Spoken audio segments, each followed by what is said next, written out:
Okay, so 3 minutes past 12, so we'll get going, and then if more people want to join us, that's great. That's fantastic. Thank you very much for coming along this afternoon, and welcome to an online edition of Sliced, one of Digital Glue's regular events where we take a specific topic of marketing and get into some detail on it and drive into some real insight for you. So today's topic is e-commerce, looking at e-commerce and marketing strategies to increase sales. And if you want to jump onto the next slide, we'll just introduce you to who's presenting today. Myself, I'm Javen Bramhall. I'm the founding director at Digital Glue. We're a marketing agency based here in Birmingham, about 15 people, and we're an integrated marketing agency covering all sorts of things from web, digital, and traditional marketing techniques. I started working in e-commerce about 15 years ago for a distribution tech company in distribution, getting used to Google Ads in early days, a lot less detailed than it is now, and driving sales for that business, and have been working with e-commerce businesses ever since. We're also joined today by Tony Elias, who's our senior account manager at Digital Glue. Tony, do you want to introduce yourself? Yeah, I'm working on the digital marketing department from Digital Glue for the last 2.5 years. My main background involves paid advertising mostly, and today we're going to be talking about pay-per-click and SEO. Fantastic. And we're also really pleased to be joined by Iain Coplans, who's the managing director over at Stockley. Iain, perhaps you can introduce yourself. Yeah, I started work in e-commerce about 20 years ago, and I've run bricks and mortar stores, building up e-commerce channels, as well as run and own a digital marketing agency specializing in e-commerce development. And for the last 5 years, I founded and have run Stockley. We're an order management system, and we provide software for retailers, whether in-store or online, or ideally both, who are looking to join up all their channels, manage inventory, fulfillment, insight, and what have you, the glue that joins a business together. So, yeah. Awesome. Fantastic. So we're going to spend a bit over an hour together today, and I'm going to kick things off just talking a little bit about background environment and the things that are going on in the wider world around us that are impacting e-commerce and business overall. Tony's going to then kick into talking specifically about SEO and pay-per-click and customer acquisition on that side, and getting into a bit of detail there. So hopefully that's useful for everybody. And then Iain's really going to come in a bit later on and start talking about how e-commerce generally can be used to answer those 3 fundamental business questions around how we acquire new customers, how we retain new customers, and how we grow our business overall, which is obviously the fundamentals of any good business. So yeah, let's get into it. So look, we've all been in a pandemic for over a year now. We all know where we are and where we've been, but in e-commerce terms, at the beginning of 2020, as the pandemic hit around the world, data from McKinsey suggested that we saw 10 years growth in e-commerce transactions and its share of retail sales in 3 months, basically. It was a hugely impactful change period. And it was driven by a number of things, as you can imagine. Obviously, online food retail drove some of those numbers as people moved away from the traditional shopping in supermarkets and also other bricks and mortar stores. But what's also been evidenced and come out is that the habit shift has happened not just for the younger generations, those people who are more digitally native, but across the whole breadth of the population and demographics, and that and the predictions and the trends are pointing that habit shift is sticking. So next slide, Tony. Yeah. e-commerce as a percentage of total global retail sales is going to be growing over the next 5 years. The stats at the moment are expecting to rise by around 8% globally. In the UK specifically, the predictions are about 5%. The UK is a more traditionally mature e-commerce market, so it's got a little bit less growth cap, but in some areas it's really significant and even greater than that, obviously greater than 8%. What does this mean? Well, it means that there is a significantly increased level of e-commerce competition. And a lot of this growth in the competition is fueled by legacy brands and businesses who maybe haven't been traditional e-retailers. They've been bricks and mortar stores, large wholesalers, retail giants, and even product categories such as food and other areas that haven't always been as traditionally bought online. And what's happening because of that is that these customers, these brands are coming in to the market, and they're a bit less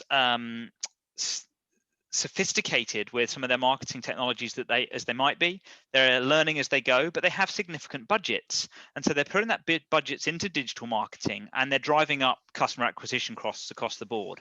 So in short, your e-commerce spend, your ad spend is going up across different categories because of that.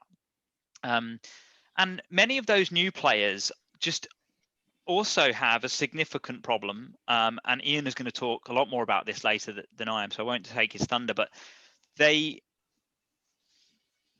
built an online shop, and that's been great, and they've got stock, and they can price it up, and they can even get it out to you, but their actual customer experience, it's not fully developed at an online customer experience, and customer experience online is becoming a significant differentiator for businesses. It's becoming one of the key factors. So what does all this mean for us, and for e-commerce retailers generally? It means that customer acquisition strategies need to be really well refined and optimized heavily. Otherwise, as a business, you could be spending significant pounds and pence on wasted spend, be it on wasted ad spend, on the wrong kind of SEO, on the wrong audiences. So it'd be really easy to spend an awful lot of money at the moment on customer acquisition. So we need to make sure they're refined and we've got those right. It also means that being single channel is going to be a hard place to be. So what do I mean by single channel? Single channel, I mean you've got one source of sales revenue, basically. One source to acquire new customers through. So that could be a single website, it could be a single bricks and mortar store. So being in one place is going to be difficult. We're going to need to diversify because there's so much competition out there, and there's so many places that can drive our sales. Customer experience needs to be part of our marketing strategy. What do I mean by that? Well, we'll get into more detail, but what I'm getting at here is that customer experience, we need to consider our relationship with our customers and the way that they are able to interact with us as part of our marketing. It's part of our retention. It's the way we keep customers and grow customers. If they don't like us, if they don't like the experience, they're going to move on really quickly. Coming on to customer retention, with customer acquisition costs increasing, and that's hard to avoid, frankly, although there are ways, and Tony and Iain will talk more about that. It means that customer retention is more important than ever. Hanging on to customers, understanding what they're looking for, from your business, that's going to be critical. And so, your ad spend and your acquisition costs aren't too high. And then finally, and this is not new, but it's becoming more and more exacerbated, is our experience on mobile platforms is critical. So exactly, we know that Google optimizes for mobile now and rewards us from SEO for good mobile experience, but we know that customers reward us by spending money with good mobile experience as well. So we need to make sure our mobile experience is fundamentally sound. And lastly from me, I guess I want to just sort of paint a picture that I think Iain will build on later and Tony will lean into, is that if we've got if we need to get outside of a single channel sales approach, we also need to make sure that our marketing fits in to multi-channel. Yes, our online store needs to have good SEO and good pay-per-click, and Tony's going to talk a lot about that. We also need to look at how marketplaces can help us with customer acquisition, and how that they can also help us with driving our sales growth. We need to consider the benefits of remarketing and how we can understand customer behavior and be able to actually reach out to those customers in different locations so they return to our stores. We need to put customer experience at the center of our marketing and our growth plans. And then finally, and I think that's linked to the last point, is personalization. Understanding our customers, knowing where they buy from, where they like to buy from, whether that's our store or a marketplace, and appealing to them is going to be super important. So that mix of different things is going to be fundamental in terms of growing our e-commerce businesses. I'll hand over to Tony now to talk a bit more about SEO in detail. Thank you, Javon. So today we're going to answer the fundamental questions of what's needed from your e-commerce website in order to rank in Google search and have a healthy website. The best practices for you to follow, and some key things that your website needs to have in order to rank well on Google. So the first questions we have to ask ourselves, and you have to ask about your website, is if your website copy is SEO friendly. Now we know the first thing that a website needs to have in order to rank is an SEO friendly website copy. So it needs to include the keywords, it needs to include an about us page to tell what the business is about. And also, if in this case is an e-commerce business for the product, it needs to have titles for the product, the right description for the product, the right attributes, and also make sure that you give the user and the search engine the information they need in order to identify what your website is all about. The second question is, if the major question basically is if your platform is mobile friendly. Now, we know that since September 2018, Google started indexing only the mobile version of the website. If that's not the case from your website, you're the exception to the rule. Now, every new website gets indexed mobile first from Google. And what that means is that Google and all the search engines are seeing your website how to appear on mobile first. So you need to make sure that your website follows the key guidelines to make it mobile friendly and to have unresponsive design, as they call it nowadays. Another question is if your website has SEO friendly URLs. Now, we have seen websites in the past that they're using a URL structure that's not right for the end users and also for the search engines. So the URLs need to be SEO friendly, and that also means they need to be user friendly. So if you say cameras, for example, and a user goes to view a particular camera, the URL flag on the top of the browser needs to have, for example, your business name or your website's name, and then a slash cameras, which is the category, and then slash the product name. That helps the user know where they are, and also that helps the search engine index, as we call it, your website in the right way. So basically, it classifies it as categories, products, and it has all the views of the product. And that's called the URL-friendly SEO structure of your website. Now, a major one is your page loading speed. So we know that you need to have a fast website. The users do not need to wait. For example, recent studies have shown that the user lost the interest to visit the website if it's loading more than 2.5 seconds. So you need to make sure that your loading speed of the website is fast. And when the users are landing, they're instantly able to see the website. And a good loading speed for a website is about 1 to 1.5 seconds. Now, there's a lot of ways that you can achieve that, basically with good hosting, optimize the code of your website, optimize your images. Something called a new technology for the images is WebP images, which basically is images used to quickly load on your websites.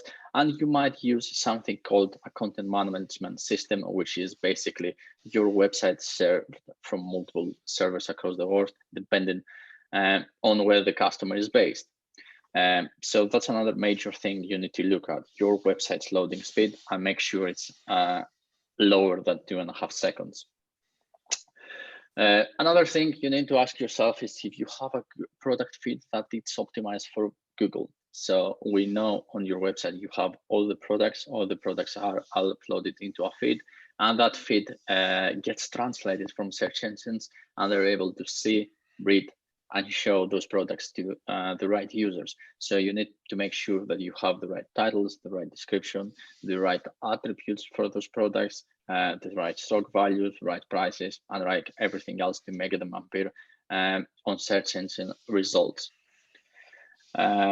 On the SEO side, again, a big one is if your e-commerce platform has or your content management system, it might be WordPress, it might be Shopify, it might be whatever you build your website on. If it has a built-in blogging feature, content is important to rank in search engines. So you need to have a blog and regularly post about reviews about the products, upcoming sales, maybe news about their business. What are you expecting to have in stock? Maybe a major release of a product, or in general about your business. You need to have a blog embedded in your website, which you update, let's say 2 to 3 months per time, ideally, in order to create content for your website to rank on search engines. As we've seen in the past, search engines love content. So if it's optimized and describes your business or your product that you're selling, it's going to perform really well, and it's going to help your e-commerce website rank. Now, another thing, it's not too technical, but we're going to explain it, is if you use 301 redirects. What are 301 redirects? Is basically if you have some products that's been discontinued on some pages on your website, you have deleted, you need to make sure that those old URLs lead to somewhere in your website, so the users do not land on those URLs from search engines and see basically a page that doesn't exist. So you might have a product, that product might now be discontinued. So you need to make sure that if that product is still on search engines, if users click on that, they are redirected either to the new version of the product or either to the main category page. So it needs to have some relevance of where the users are going. Now, you might ask yourself the question, what if I have a product that's out of stock or for any number of reasons, it's temporarily unavailable? Then we go in and use something called the 302 redirects, which is basically a temporary redirect that tells the search engine that this URL is temporarily unavailable. So at some point in the future, it's gonna become available again. And you don't confuse the search engines saying that, for example, that product is not longer available, which is not the case. So basically 2 key things: 301 redirect for discontinued products or pages you have deleted, and you need to make them lead to relevant things. And 302 redirect if you have products, for example, that are no longer in stock, and you want to drive to tell the search engines that those products are going to be available soon, and paying them 302 redirects. Another thing might seem technical, but it's not, is actually something called the robots.txt file, which basically tells the search engines which key pages of the website they need to look at, and also tells them what is the size of your website in terms of pages, and what pages they need to look at. All the pages are really important for search engines, but a few are not. For example, we have basket pages, checkout pages, the user account pages, your content management system logon screen. Those pages are best hidden from search engines. So you need to make sure using might be plugins, might be options from inside your content management system that your website uses. You should be able to choose something called do not index those pages. Basically, you hide them from the different search engines. And the things we're gonna talk about today, we are talking basically today, applies to search engines in general and not just Google. We know like everyone focusing on Google, but it also applies for search engines across the board. So make sure that your indexing status of the website, which means that whatever search engines are able to see online on your website is optimized, and you have the correct pages there, because we've seen a few examples of e-commerce shop that hide a lot of pages, for example, deal pages on products, which really makes those pages do not appear on search engines and lose the business a lot of sales. A good example, so you can actually navigate our website and see how a good SEO is Argos. They have a case study from Argos which shows us that the website performs really good for most of its product. It's eligible to appear like for every sales period. It ranks really high on search results. They have a multiple number of pages on the first position of Google search, and they're very competitive for keywords like laptops, garden furniture, mirrors, etc. So that's a good website with a good SEO approach of things. As we all know, Argos is not like a very cheap brand, so they don't position themselves as cheap. So they make sure they don't mention that word anywhere. So for example, cheap or anything else associated with the word cheap. So if you type cheap laptop, for example, Argos will not show up because that's not the way they position their brand. So that's another good example of good SEO about reaching the right target group that they want to reach. A few other things that Argos has is that they're looking at how its traffic can convert the sales. So that goes back to having an SEO-friendly copy. And also on the homepage, they have a lot of call to actions that the users can take in order to convert from research, from the research stage to actually the order fulfillment and eventually the sale. So on the homepage, they have an abundance of daily deals, products that are sale, pressuring call to actions. For example, they say, take this product on offer that it ends for like in the next 10 minutes. So they're using those kinds of tactics to make you like buy straight away and eliminate the research process or the reviews process that the users might take in order to go to other websites, check the prices, and they're able to buy it straight away from Argos because they feel the pressure. Another thing that Argos is using is SEO friendly and dynamic URLs. So they have their website structured in a way that it goes by categories, product names, and product variations. For example, as we talked about earlier, if you're looking for a monitor and that's a PC monitor, it's gonna go from PC peripherals, for example, to then monitors, to then the monitors in general that you're looking at. The category might be, for example, 4K monitors, and then it will go straight to the product that you're looking. So that's an SEO friendly structure for both the search engine to identify where they're at which page they are also for the users. And it's really good to go back and navigate to the main categories for the users. So that was about SEO, the things that we've been talking about SEO. And now we're gonna drive over to pay-per-click advertising, which is basically an advertising model that you pay per click into like different keywords to advertise online.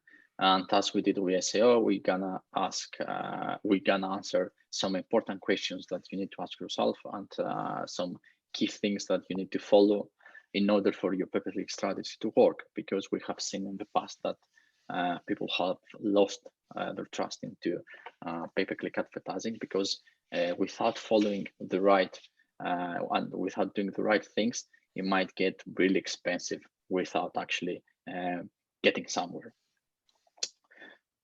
So the first thing is you might ask yourself, which platforms should you focus on? As we know, there are like an abundance of platforms. We have Google, Facebook, Instagram, whatever you can think of, TikTok. We have Google Shopping, eBay, Amazon, for example, where you can sell those products. But Iain is going to talk later about all those capabilities of the different platforms you can sell online. So which platforms should you focus on selling?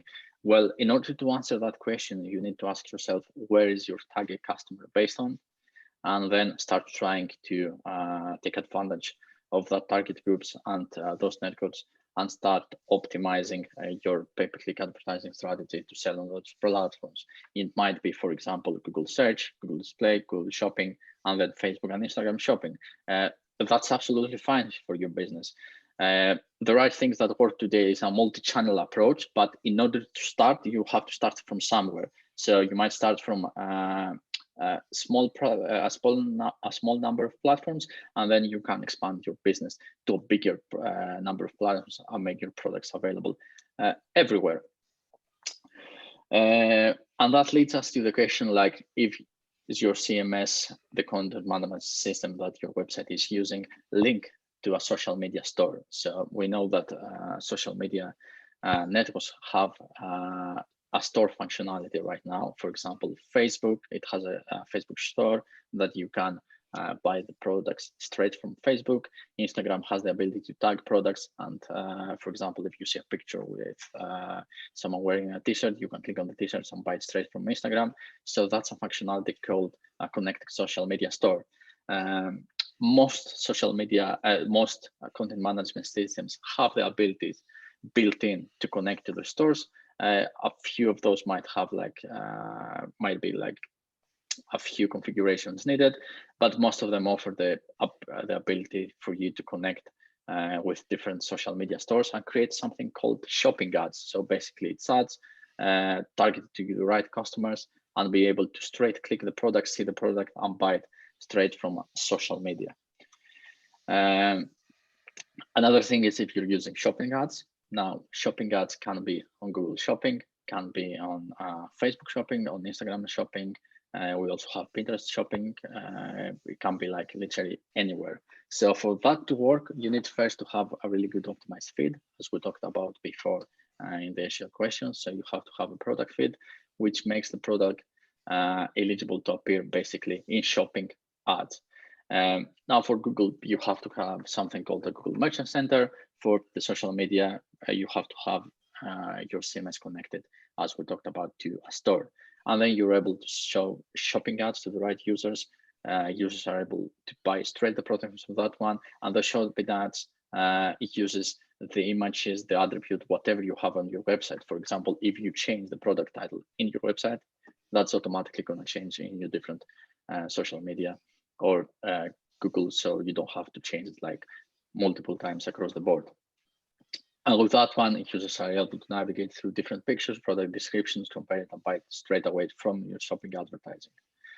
A big question is if you need to pay to be seen and be found. If you run a new business, that basically applies for you. If you're a long established business, that applies to you about 50%. But we have seen like search engines migrating over to paid models, and also with social media algorithms changing, they favor paid advertising. So in order to be seen today, yes, you need to pay in order to be found quickly. But if you build a good SEO strategy, you can reduce that spend. And as you gain new customers and retain them, you can reduce your pay-per-click spend and also be paying to the right networks and for the right things. So for example, you might start paying after you build a complete successful SEO strategy. You might teach the awareness advertising and start paying only for the conversion advertising, which is shopping ads and products in order to generate sales. If you have like a new product, you might consider that start paying for the awareness piece of that new product. So that question has multiple answers, and depending on which stage your business is at, like it might be a very new business, it might be a well-established business, something in the middle, or you have something new coming up. So you need to ask yourselves first those questions and then answer the major one, that if you need to be paid in order to be found.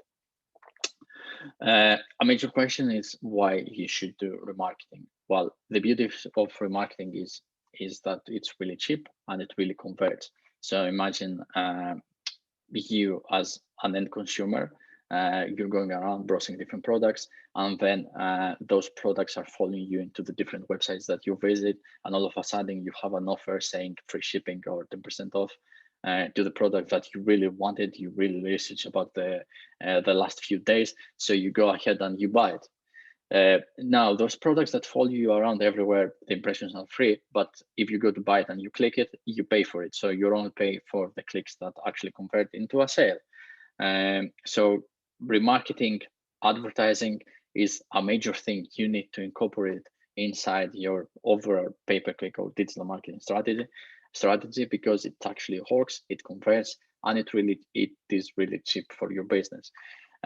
Now, in order to do that, there are a few tick boxes that you need to fill. For example, you have to have a fairly big audience in order to start. You have to have some visitors on your website, and you have to have different tracking implemented in your website. For example, you might want to do remarketing to only people who are putting products into the shopping cart, and then all of a sudden they drop out without any purchases. Or you might want to do upsell or cross-sell to different products to your existing buyers. Those are key questions that you need to answer yourself, and you need to ask yourself, and you need to start doing remarketing basically straight away when you implement a pay-per-click strategy.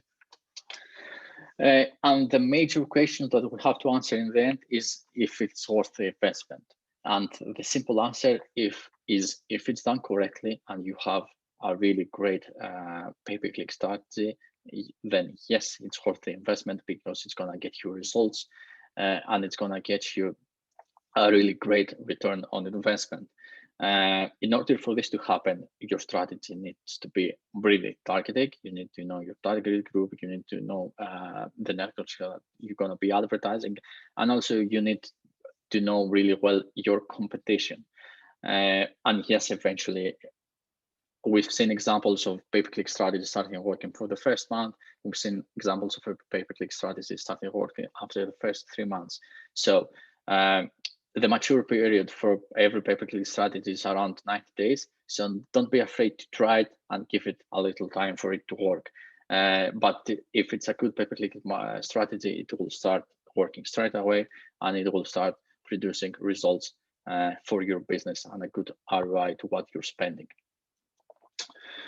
A good example of a multi-channel approach with pay-per-click advertising is a company called Boohoo. So they literally have themselves across the board selling their products. So they're using Google shopping ads, they're using social media shopping ads, remarketing display campaigns, remarketing social media campaigns, and they utilize dynamic campaigns. So what are dynamic campaigns are? If you're searching for the product based on the title of the product on Google search, and you're not interested into the Google shopping, the advertising magical change. And instead of having like a generic title, it has the title of the product that you're searching.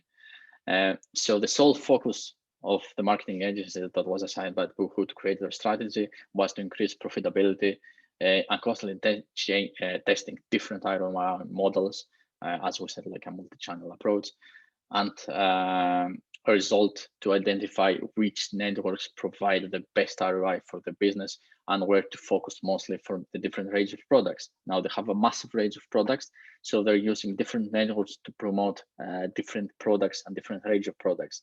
And we have seen that the remarketing campaigns are really huge, and they also take a lot of consideration around the deals that they do, and also their unique offers that they have straight from advertising. So if you go to the website as a new client or as an existing client, you might a few times miss some deals that's only available to users who go into the website from direct advertising on social media networks. And the overall goal was to increase its overall market share. And the results after 12 months of a successful pay-per-click strategy, which involved a lot of testing, was around 430 increase in the UK non-brand pay-per-click revenue. So that means they were utilizing keywords that were not associated to the Boohoo or their own brand, which I think is none. And they have increased the sales in the different brands that they're selling, and I had a 40% increase in the return on investment for every pound being spent out there on the different shopping channels that they have decided to advertise on.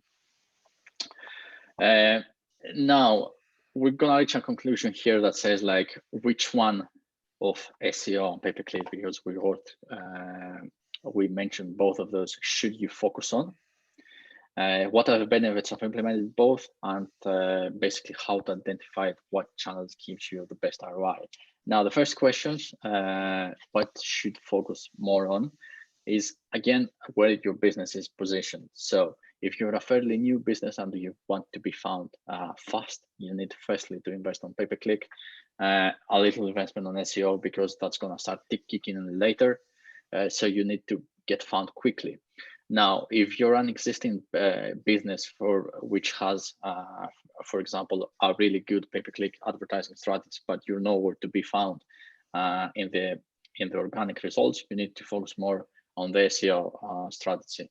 And the beauty of SEO is, if you start investing now in SEO, you're going to start getting results in about 9 months to 12, and then it's free traffic.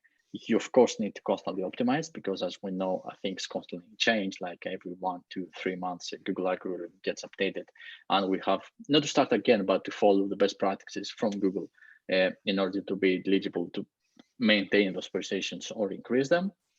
And also from the pay-per-click side, we have new advertising coming our way every day with new features and everything else. So you might want to do a 50-50 strategy, a 40-60. It depends basically on your business goal and which one gets you the most exposure. The benefits of implementing both is that a few users might not trust advertising, so they might click on the first organic results. So you have the beauty of search engines give you free traffic there, and we see other users basically click on the first advertising result. So you really need to pay in order to be found as well. Organic searches are good, it's free traffic, but also when we jump into the different platforms, we have all the shopping advertising, the social media advertising, and the marketing ads that follow you everywhere. So it's good to implement a pay-per-click strategy also in order to get into awareness of the user. And the third question is how to identify what channel gives you the best ROI. So that's basically based on your analysis of your website and your return you get from each channel, because everything is trackable. We have solutions that you can track lead sharing, everything. And Iain, I'm going to pass you over to Iain now, who's going to talk about in more detail about those channels. And yeah, thank you very much. Right. Thanks, Tony. Thanks, Jevon. So we've had a look at the massive growth of e-commerce over the last year, but that's a great trend. But inevitably comes the next question: how does my business actually benefit from that? So obviously, there's a wider marketing strategy, that for example, Digital Glue could talk to you about. But I want to talk specifically about a view of using marketplaces and what have you to acquire new customers, to grow your sales and your profits, and to retain customers. So I'll be looking at what I would call one specific area of a healthy, diversified marketing mix. And to achieve that, firstly, we could use marketplaces and your website as new or existing opportunities to sell your products, but probably exploit those a bit better. But the key is to combine these marketplaces with the right software that automates processes and helps your business run a lot smoother and avoid a lot of the pitfalls that you can fall into when scaling across multiple channels. And finally, combining the marketplaces and the software with a strategy around your marketing, so that you're not walking down cul-de-sacs and ending up with no conversation with your customers and lacking customer retention. So really, the plan that I want to present to you requires a combination of using the marketplaces that exist, accessing the right software, and understanding how that fits in within your marketing strategy. Next slide, please, Tony. Yeah. Ding.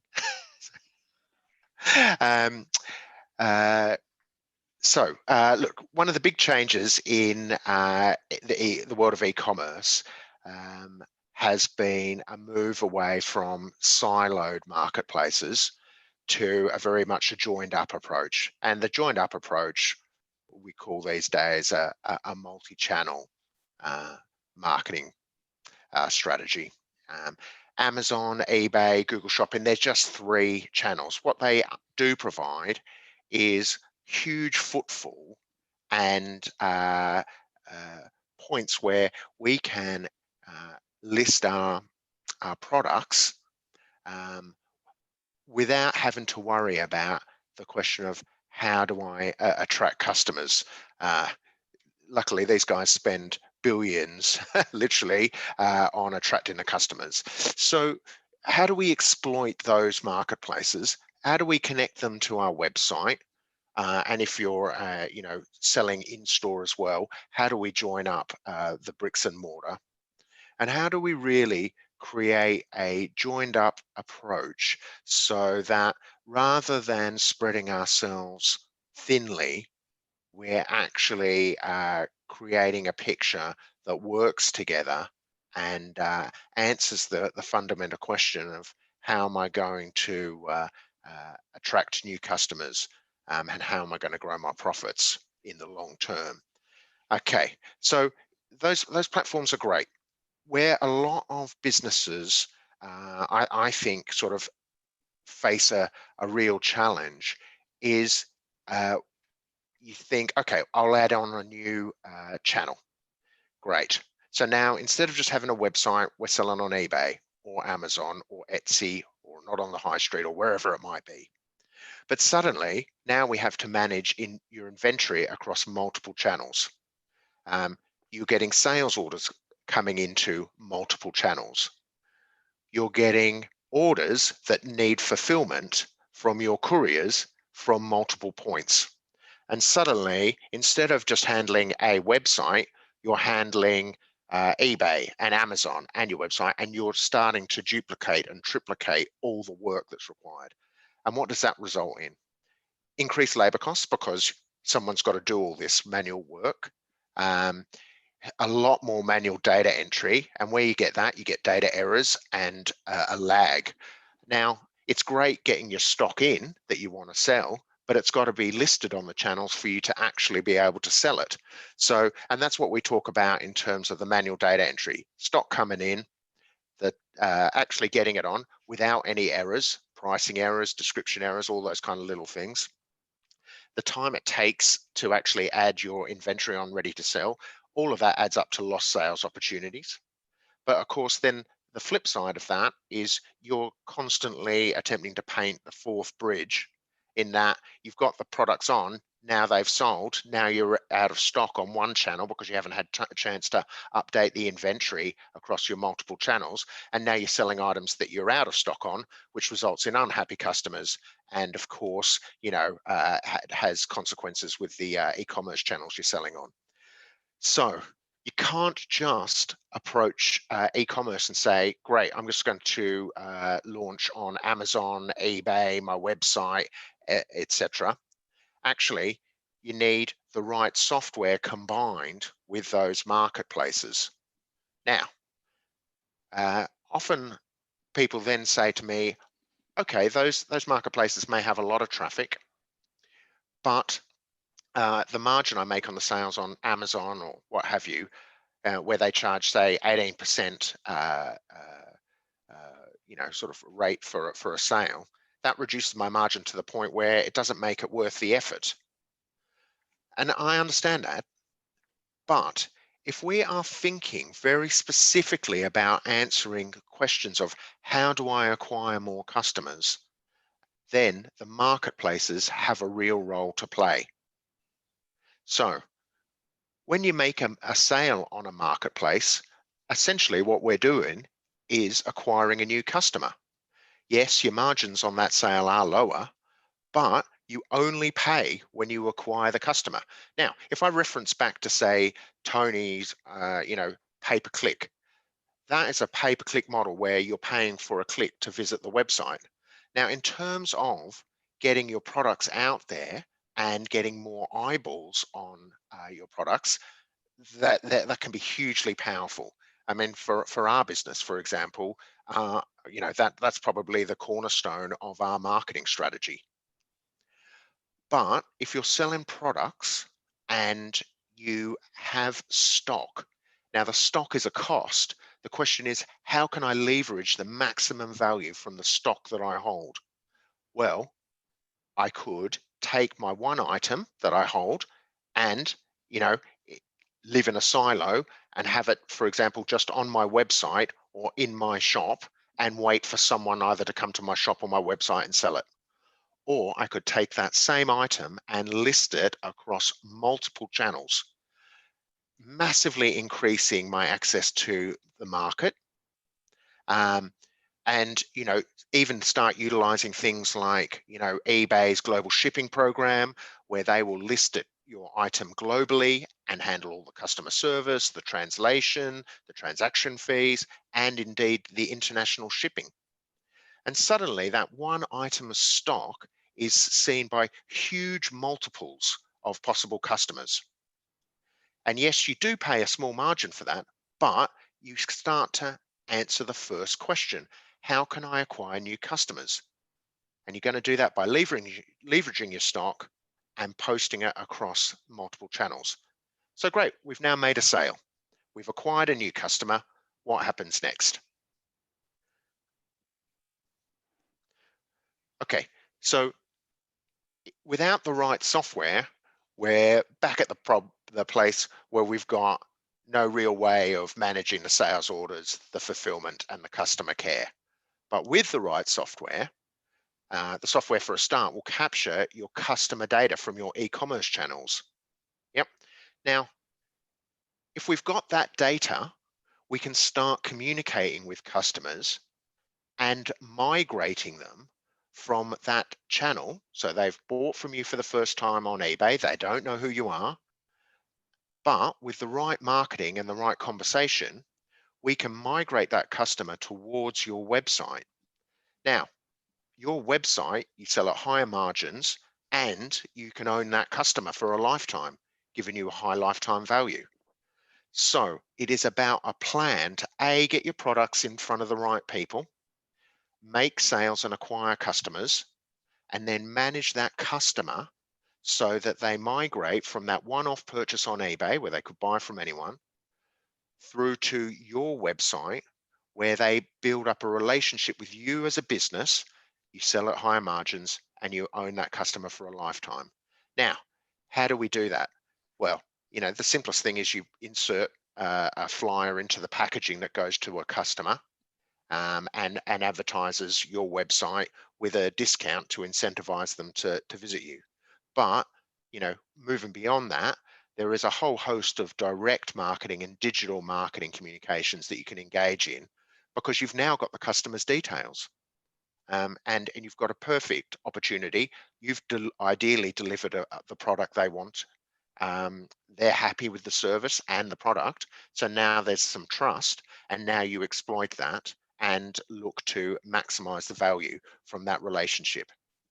So really, we've started to answer the first two questions. How do I acquire customers? Right, well, let's use the marketplaces. And secondly, how do I grow my sales and profits? By having a strategy in place with what to do with that customer once they've made that initial purchase. Thanks, Tony. But of course, the question is, how do I retain these customers? So now I've got them to my website, for example. Well, again, the right software is going to provide you with insight into your customers. So you might want to start asking questions about behavior. How frequently do people shop with me? How much do they spend? What's the habits? How can I segment my customers by behavior and personalize my communication to them based on their activity? marketing segmentation. What are customers buying? If they bought a hat, do they need a scarf? We can start essentially looking at customers through a variety of views to build up a real picture of who they are and how they behave with our business.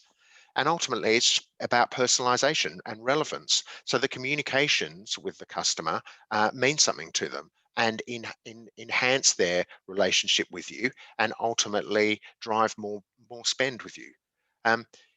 It's all about communication and having a structured plan in place about how to access the data about your customers, what you're going to do with it, and how then you're going to communicate the value you can offer your customers so that it maximizes their lifetime value. Thanks, Tony. And again, the right software, is going to enhance customer care. You're going to receive your orders from your multiple channels. You're going to have reliable fulfillment. If a customer calls up, you've got easy access to the status of their order. They are going to order from you. They're going to get the products on time. They're going to get what they ordered. And ultimately, you are going to be in control of the process rather than chasing across multiple e-commerce channels, trying to keep up with a flurry of orders and products and what have you. And instead of being a servant to the process, actually have a single view of a process that places you in control and helps you just keep your customers informed at every stage of the process. And really, that now is the combination of marketplaces, the ability to sell, and the software that joins it all up together, automates your processes, and keeps you in control. Thanks, Tony. So when I'm talking about order management software, I thought this very basic diagram might be helpful. So, you might think of the hub as stock and inventory. That's where you hold your stock, the goods come in, management of that inventory, and ultimately then, what are you going to do with it? Well, we want to list it and get it in front of customers. That could be through electronic point of sale in a store, it could be on your website, it could be across marketplaces. Yep, the ability to list your items in bulk and fast. Now in stock and inventory, the ability to edit your products in bulk and be able to push all those edits through to your storefronts. So rather than having to duplicate process, you take one item of stock, it's listed on 4 or 5 channels, you make one change to that item of stock in your stock and inventory control, and then that is pushed out simultaneously across all the channels. And what you're doing is you're starting to build economies of scale in the way you manage your inventory. Of course, now we've listed the items, what happens next? We're going to make sales. What are we going to do with those sales? Right, good order management system will take the sales orders, provide automation around fulfillment rules. So it's going to look at each sales order and decide how best to allocate that to a courier and a courier service, and integrate with your couriers and push all the data through. And at each stage of this, what we're seeing is you're removing all the data entry and all the kind of manual tasks that take up time and cost your business money. Yep.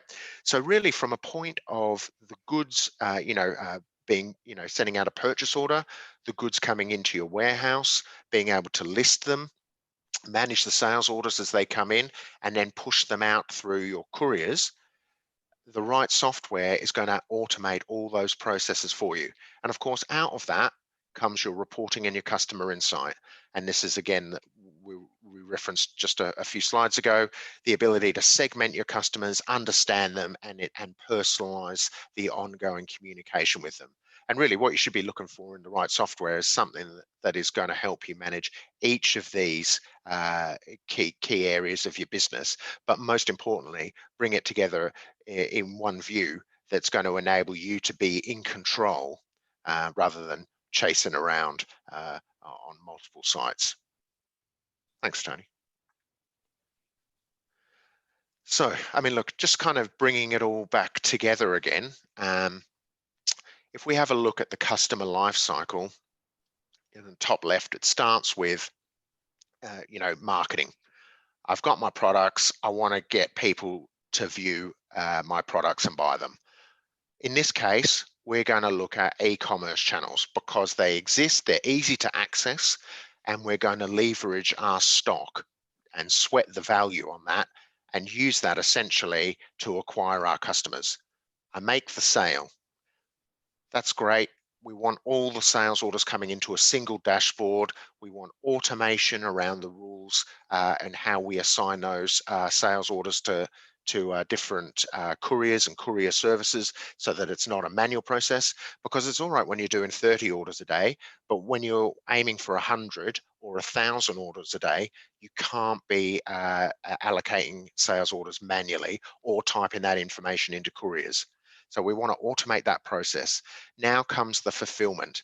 I've got to pick and pack these items. So we want automated pick lists going out on handhelds to our warehouse team, who are going to pick and then deliver the products through to predefined packing locations. Yeah, and the more sophisticated end of those packing locations are, I might have a desk that only handles single items because there's an array of packaging materials that's just for single items. I'm going to have another desk for multiple items because I need different size boxes. I might have a table for fragile items. I might have a table for international items.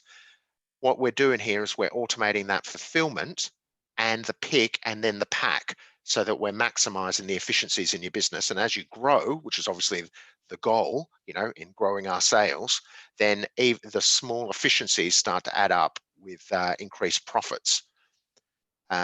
You need something integrated with your couriers. So, how many couriers are you going to use? What happens if a courier can't fulfill that specific order? Is it going to throw it out as a fail, or is it going to allocate it to a different courier who maybe might charge a slightly different price, but can fulfill that order and keep your processes rolling?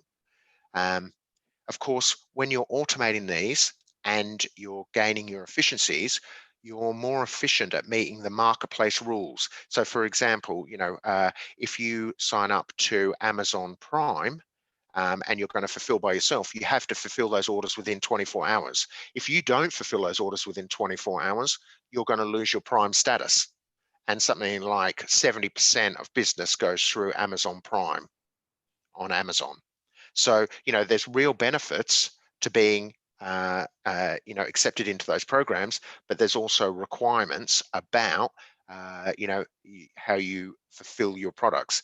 And of course, if you are meeting the marketplace's rules, you're also meeting your customers' expectations. Your customers leave high rankings for you, their ratings. And of course, customer ratings massively influence where your products rank on the marketplaces. Yep. Now, customer care. At each stage of this process, are we sending out emails to customers? Are they receiving the tracking information for the courier and what have you? An informed customer is a happy customer because they know what's happening. If you're trying to do this manually, it's a nightmare. If you've got the right software, this just happens without you knowing it. And of course, the benefits of that are pretty obvious. So now we've got a customer who's received their goods, they're happy.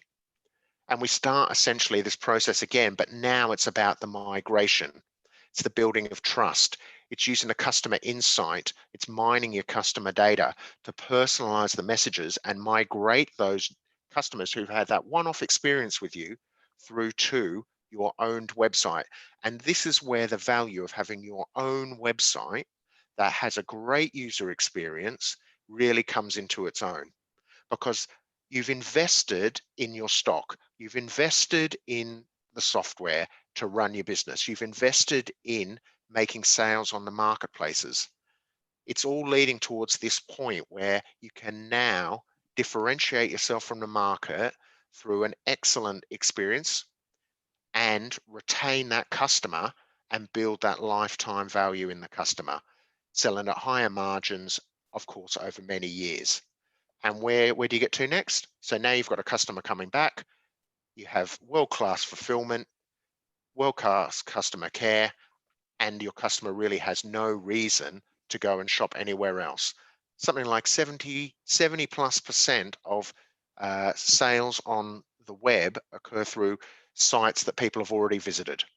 And I think that's probably one of the most telling facts, because if you can capture a customer, it's more than likely that they, when they're shopping for a similar product, will just come back to a website that they've already purchased from. And if you've got hold of that customer and you've made the investment all the way through, making that connection between, getting your products in front of new customers, having the software, and having a plan to migrate them using marketing is hugely powerful in answering the fundamental questions of acquiring customers, growing my sales, and then retaining those customers. So thank you very much.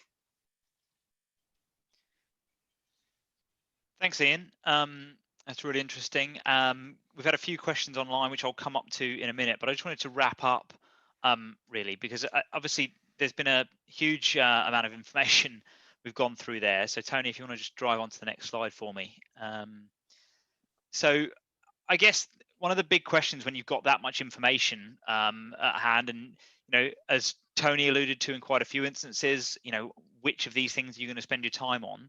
I think the key question is, as always, is where should I focus? We've all got time and resource limitations, and we need to make sure we're picking the right things. And I guess really you could look at this list here and just identify, where am I strong? Where am I performing well? What's doing well for me now? What am I getting good results from? And what's not working? What needs addressing? And you could look at this list really and start to identify the bits and the parts that aren't working, and maybe things that are letting you down. And by running through this list, if you can get these things right and you start ticking these off, then you're going to start to build an e-commerce business, which is going to give you the ability to acquire those customers, whether that's directly or through those marketplaces, as Ian referred to. We're going to serve those customers fantastically well from a comms and a information perspective. And then as we start to fulfill those orders, that's running in an automated way. So as your business grows, you're not having to do everything manually. And then we're going to bring them back by retaining those customers and keeping them coming back to us. So the focus is going to depend on where you're doing well, and where you're not doing well, and identifying those opportunities where you can improve your business. That's I think probably one of the key things is how we pick this up. Where do we go from here? There's we touched on lots of areas in terms of SEO and pay-per-click. In terms of some of the detail there, you can get into a lot more depth. And obviously, if you want to talk to and so that's where Digital Glue can help people out. If you want to talk to Ian at Stockley about some of the software challenges you might have in terms of running your e-commerce business, then Ian's the guy to talk to about that directly. We do have a few questions which I just wanted to get into. So we go to the Q&A now. We had an initial question from Alicia, which was, at what stage does a brand or e-commerce company need to look for an agency? And I think I've probably just answered that to some extent. And I think that's around, Alicia, where your strengths lie as a business. What resources you have internally, which things that you can focus on, because it's important that you spend any money you spend externally is done in areas where you need help, rather than just because another agency has that particular service. So I think that's the key thing. It's if you don't have expertise in a specific area, then go and look for that, either to come in-house or through an agency, which can be a more cost-effective way of doing it, depending on how it works out. Another question we've got is from Georgia, and Georgia's asking, this is for you, Ian, I think. This is regarding the data from Amazon. So there's obviously some rules that Amazon have in place regarding sort of the data that sellers can use, and obviously what promotional leaflets and things are allowed to be put in based upon their policies. Is there specific? She's asking you how we go about dealing with that when we're bringing data across into our systems, I think, Ian. If I'm throwing you a horrible curveball there, but we'll go with it. I mean, obviously, First of all, I would never recommend going against any of Amazon's, rules and what have you. But, for example, if certain pieces of software, when you receive an item, a sale order, it has to have the delivery information attached with it for fulfillment. You have that data. That's really up to you to what to do with it. Um, that's probably the best thing to say. The other, although just to build on that, actually, the other thing I've seen used very effectively is customer surveys. So through Amazon, so sellers who've sold through Amazon have reached out and done customer surveys to different customers in order to gain customer data that way. So they're not using the seller data; they're using customer experience data for their product, which is then a different set of rules. So that's another way. So there's lots of different ways to engage with your customers creatively. I think rather than, so as you say, if you're directly getting the Amazon data, that's potentially problematic. But if you're finding the customer data through customer surveys, social media engagements, potentially, etc., those are really interesting ways of building that customer data and pulling that in.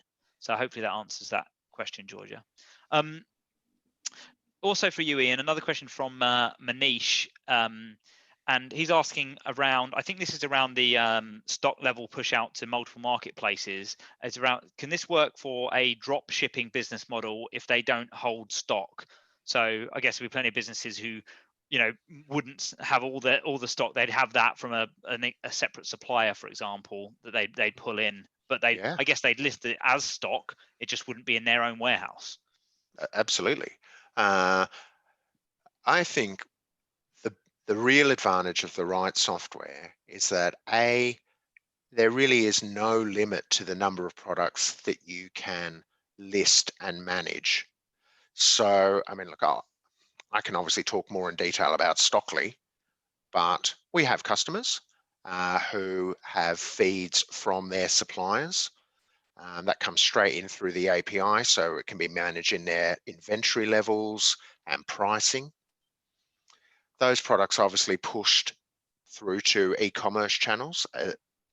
You can set inventory levels and all sorts of clever things using the right software. You can have a combination of products that you hold and a massive catalog of products that you don't, that you're going to drop ship. And then it's all about the automation of those sales orders. What happens when a sales order comes in? How do you differentiate between products that you fulfill from your own warehouse or a third party warehouse, or indeed, the automation of sending essentially purchase orders off for products to your suppliers, or indeed pushing those sales orders through to the supplier to fulfill directly to the customer. And this is about process automation. For example, sales orders come in to Stockly. We have a set of automation rules based on delivery location, product types, SKUs, what have you, that determine how a sales order is going to be handled. Obviously, the goal is to scale and handle thousands of orders. The right software automates these processes and removes all the manual work, which saves money, cuts time, helps you scale, and concentrate your resources on the sharp end, which is actually the selling and the fulfillment. Hopefully that answers your question. Thanks, Iain. That's great. I've got another question come in.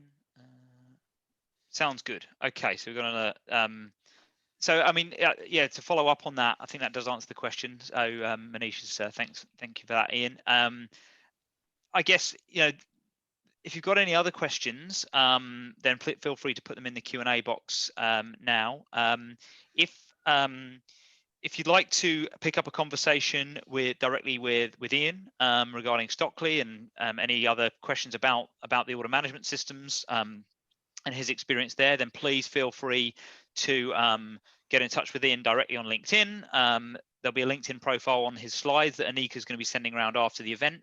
But also, if you want to, for anyone who knows anyone at Digital Glue, we can do a direct introduction. That's no problem at all. If you want to talk to Tony in more depth around search engine optimization and pay-per-click and the different techniques available there, you're very welcome to get in touch with Tony, and we'll pick up any questions. Yeah, thank you very, very much for attending. And we'll look forward to seeing you at the next version of Sliced very soon. Thank you very much. Thanks, guys. Everyone.